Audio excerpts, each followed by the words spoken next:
Hello Divas, in this video we're talking about the 5 money questions you want to ask before getting married. This is dating and relationship expert Sami Wunder, and I help professional successful women find and keep amazing romantic love.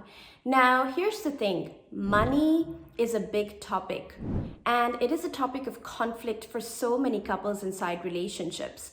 This is why it is so important that you ask these 5 money questions before marriage and before saying yes to a proposal. Oh, and before I forget, don't forget to like this video, subscribe to my channel, and hit the bell icon so that every time my channel gives you new content, you get a notification.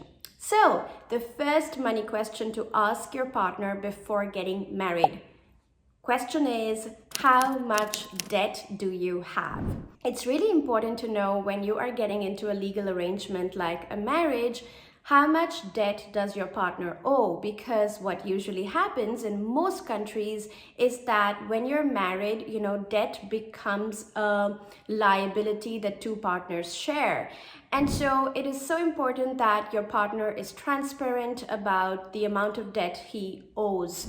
And the same goes for you. If you owe debt or you have debt, it's recommended that you reveal that to your to-be fiance, to your to-be husband. I want to make sure I am making it clear that I am not giving a moral judgment on debt. There is good debt, the kind where you take credits and it really helps you come forward in life, it creates more assets in your life. And then there is bad debt, which is basically consumeristic debt, which doesn't really create future value. So this is not a moral judgment on debt. This is about understanding the principle of transparency and 2 people being honest to each other before they agree to get married and come together.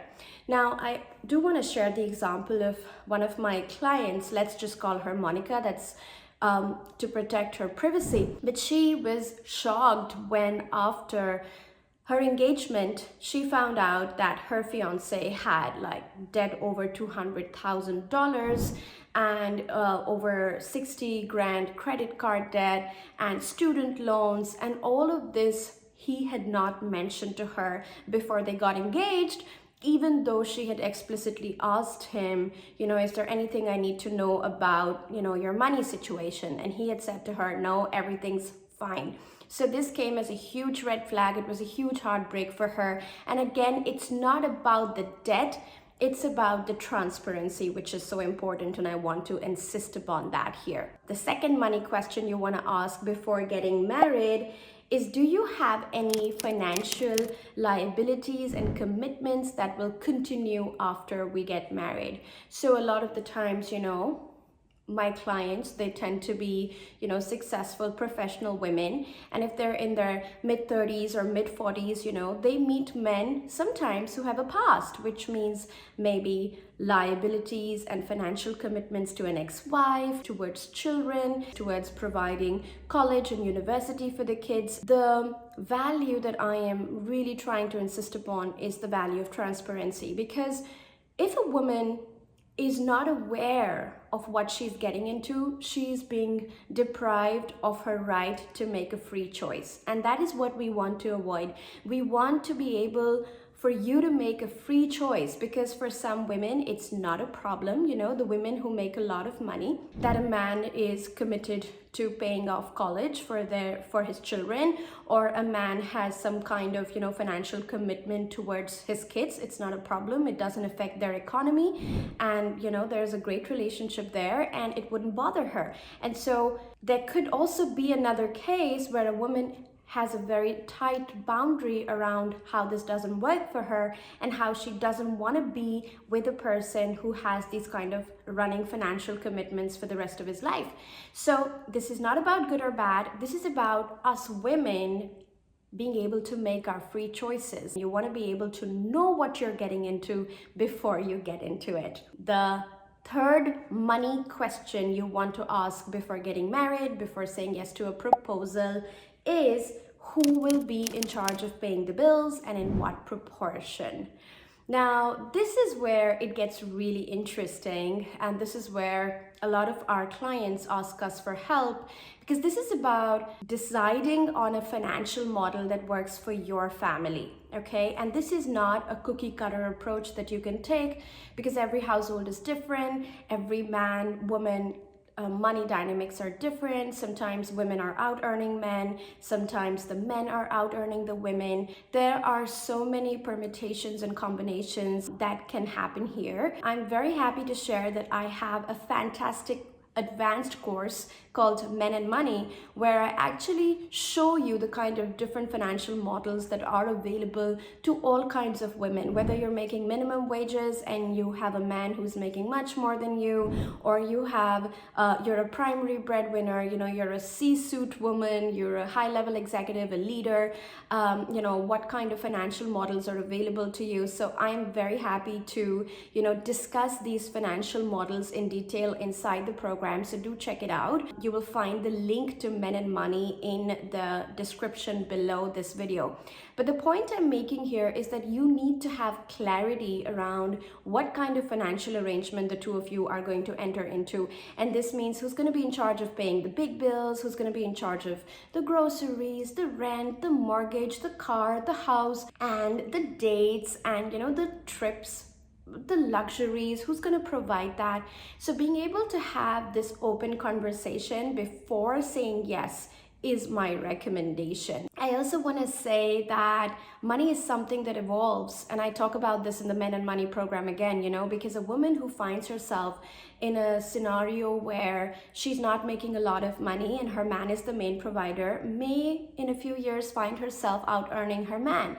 And so our situation with money is ever evolving, and what is so important is to be able to talk about money with our partners, okay? I also talk about this in detail inside the Men and Money course. Like, it's so important to be able to have open, non-triggered, clear conversations about money with our partners, because otherwise when we have shame, guilt, resistance around speaking freely about money, what it usually ends up doing is, creating conflict later on, which is what you want to avoid. That's why you want to be upfront about money. I'm always very open about my life. When I married my husband, he was the main provider. I was very happy with that arrangement.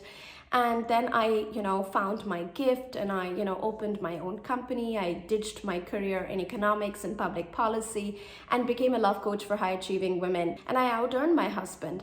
And it didn't start this way. I didn't start with the intention of, out-earning my husband. But because I run an online company, and because, women love our digital programs and they go to my website, SamiWunder.com, and buy it overnight when I'm sleeping, there's just no way even a really great job in Germany could compete with this kind of an online business. I want to encourage women to not be afraid that if they are successful and they start to out earn their husbands, the relationship is going to fall apart or the romance is going to die, because it's simply not true. And I'm so proud to share that even though I've had my own bumps and triggers on the journey to becoming, a woman who is out earning her husband, and I've had to do a lot of inner work, I am happy to share that, the connection between me and my man, it gets stronger and stronger every day. And I really want more women to believe that this is possible for them, that we don't have to choose between love and success, and that we get to have both. We get to make lots of money, we get to help lots of people in the world, we get to live our gifts and do a great service in the world. And at home, we still get to be loved by our partners. For those of you who want to have further dialogue about me with money, Men and Money is the course you want to sign up for, and you'll find the link in the description below. Money question number 4 that you want to ask your partner before getting married is, how much savings do you have? Do you have retirement plans? And what about inheritance? Ooh, now we're getting into big things, because in order for somebody to share this kind of information, it's very private information, they have to trust you. And you have to trust them for you to release this information to them. And yet, if you're getting into something like a marriage, a long-term commitment of love and trust, then it is my recommendation that you put all your cards on the table, that he puts his cards on the table as well. Here's the thing, this is also a great time to talk about prenup agreements. So many times my clients come to me, we help them attract a great relationship. These are women, they're top level executives, they are really high up in the career ladder, and they've already created a lot of wealth, and they feel guilty about, oh my God, I want a prenup because what if this doesn't work out? And so my recommendation is always to be honest with yourself.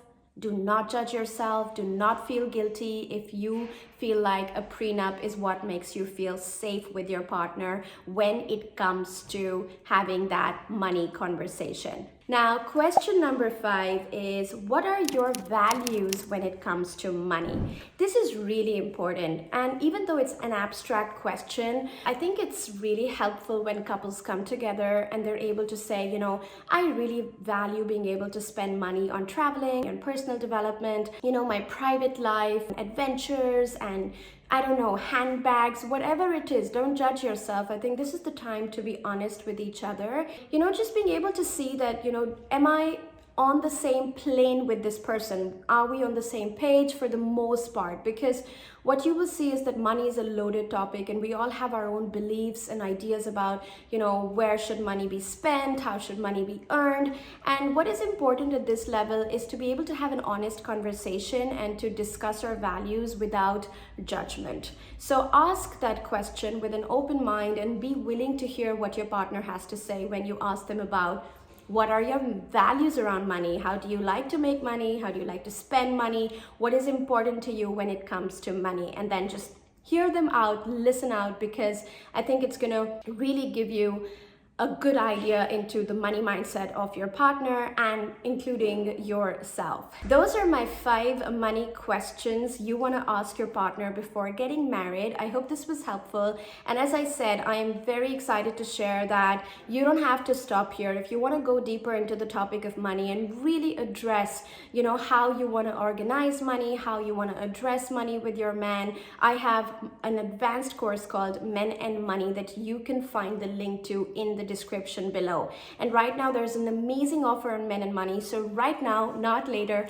is the best time to sign up for Men and Money. So inside Men and Money, I show you in training number 1, what does it look like to have a healthy relationship with money in your partnership. So I give you what I call the healthy money blueprint. How should both partners be talking about money? How should both partners be engaging with money? And what is a good and healthy habit to maintain inside your relationship when it comes to your money conversations?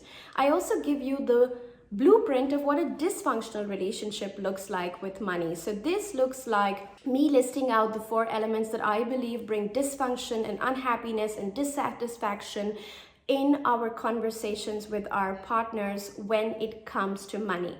Now, in training number 2, we're gonna give you the financial models for all women at all income levels. So we're talking about women who are at minimum wages. We're talking about women who are C-suite and executive, leaders, making a lot of money, being the primary breadwinners. And we're talking about all the women in the middle who are, making far more than minimum wages, but are not making so much more money that they're out earning their partners. So I'm going to be giving you the financial models for each of these camps of women.